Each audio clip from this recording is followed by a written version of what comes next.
how did Tru Calling first spring from my brain? It actually sprang in conjunction with Dawn Peruse. She brought me this notion that essentially was to become Tru Calling, and we developed it together. You okay? Yeah, I'm fine. I just have to... Everything I do sort of usually has a girl and death in varying degrees and situations. I was actually out to dinner with someone when I thought about the idea, and I rushed home, and John isn't always the genre guy, so I wasn't quite sure if he was going to be as excited as I was, and he immediately was. And then by the morning time, he had sort of had the rest of the idea, and like knew that she was going to be a med student and that she should not only be fascinated with the morgue but work there. And then he thought of the Davis character. And then within a week we were at the network pitching. You know, it's a process. And to be honest, sitting here now, I couldn't tell you how many drafts I wrote. It just sort of, you know, you look back and it's a little bit of a blur. Sometimes I think maybe I dreamt it all and, you know, I'm gonna wake up in someplace else, but it was sort of a whirlwind.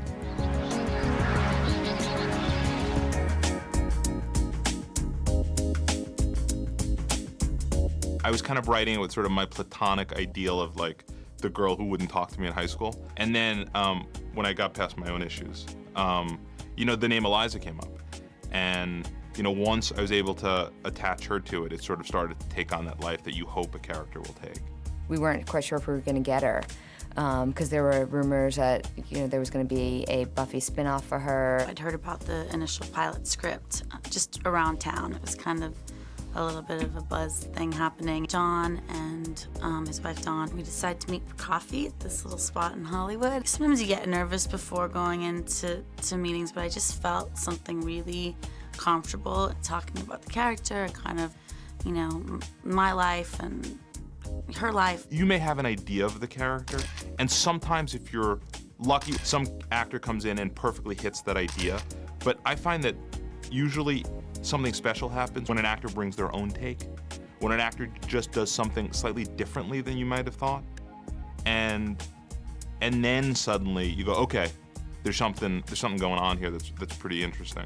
In television and film, there have been a lot of stories about teenage girls, and I felt like not a lot of people had done 22, 23 years old, which I am. You know what everyone else my age is deciding right now? Grad school or get a job. Order in or go out, and do I really need a phone that takes little pictures? Just felt kind of cool and important to me because it really is this weird transitional time where you're too old to be young, you're too young to be old, and you're kind of like still coming off, for me at least, like being kind of this outspoken, sassy, kind of mischievous teenager. High school's hard for everyone, and I kind of got by, I don't know, fighting my way through, I guess, sometimes literally. And as the years go on, you start to recover from high school and you start to kind of feel more comfortable in your own skin. You just start growing up a little bit. So I just liked that it was just that next kind of stage of life. I think great actors can define roles. I think Eliza did that. I think it's hard for me to think about some of the characters in the show without thinking first of the actor. Are you sure you're interested in working here? Because I'll be honest, most girls as pretty as you that come here, well, they're dead. For Davis, I think we really knew we wanted a comedian. John had written this character where they were really good with dead people and not very good with alive people. And so he wanted a quirky person. He wanted someone that was a little off-center. The character is kind of strange, which is pretty easy to play, I think. And, you know, just the fact that he works in a morgue, I guess, makes him strange. That, I can honestly say, was the hardest role to cast. It was probably the role that, in my mind, I had the least preconceptions about. And I think when Zach came in and read, in his unique, slightly stammering, funny, insecure way, which is all put on because everyone knows he's a playboy of the first order. I guess I just said to myself, that's the guy. When I auditioned, I didn't, do you know how they have sides, you know, like sides? And I just wrote on the back of my sides during the most dramatic part of the audition that I wrote I Heart Pilot Season. So it had nothing to do with my audition. I just kind of charmed him. Zach will probably kill me because I know him now. I don't really remember him in the pilot. Like, we weren't really friends, and Zach's really funny and really a great guy, but he's also really kind of quiet, and I remember him as just being almost stoic, and then it was like we went to start doing the show, and I was like, where did this lunatic come from? It's intimidating to work with her because she never forgets her lines, and I always forget mine, and she makes me look really bad, and I hate doing scenes with her because she's like professional, and I'm not. Hey, any luck convincing her to play the ponies? No, because I believe her gift provides her with a higher calling. Do you mind? These were sterile. Well, they were sterile. I remember reading it and thinking that it was different. I had no idea where it was gonna go, you know? You read so much crap during pilot season. It's rare for an actor my age range to read a character that close and that much fun. I remember when I first met Sean, he reminds me like so much of myself when I first went on Buffy. He's enthusiastic and full of energy and really savvy and wants to learn. Oh, that's right. I did the After You, right? Yeah. Got it. Sean is he's got a lot of energy, and he's a method actor, which is great. A lot of fun. A lot of fun. The guy doesn't drop character. Ever. And he's really interesting to watch. He does something different every time, and he believes everything he's saying. Ooh, you believe that SOB.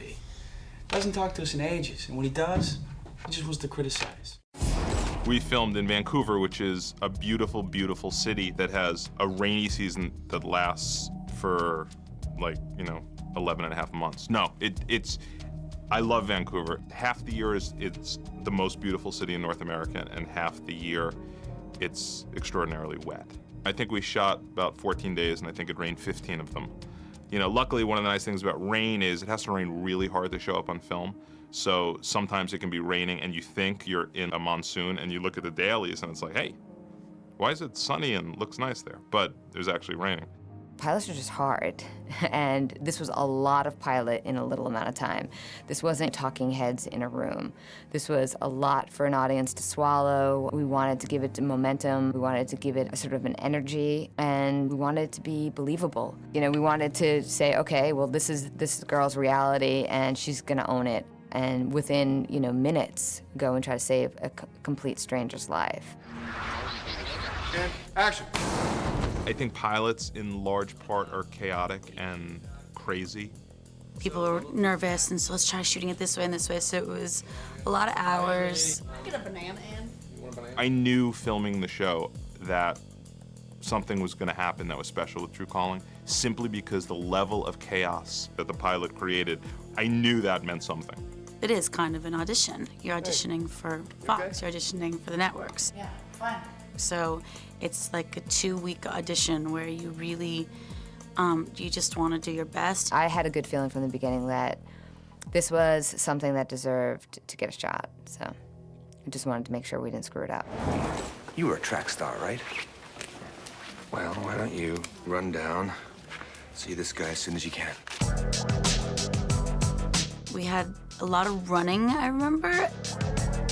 And that was difficult at times because running, 6 city blocks full speed after camera on a motorcycle in heels on cobblestone in the rain is not a nice mix of ingredients. I remember one time, it was the last night of shooting, and I'm chasing this motorcycle. So I'm running, and at the last minute, my heel caught in the cobblestone, and I just flipped up, and it was like ass over elbow, pardon my French, and I just face planted in the middle of the street, and the people of Gastown are all around watching. It's one of those things where you can't really go, I hope no one saw, because everyone and their mother just watched, and I stood up and I wanted to beat someone, and I wanted to cry, and it was just so much emotion, and then it was like, all right, baby, just package it up and send it off.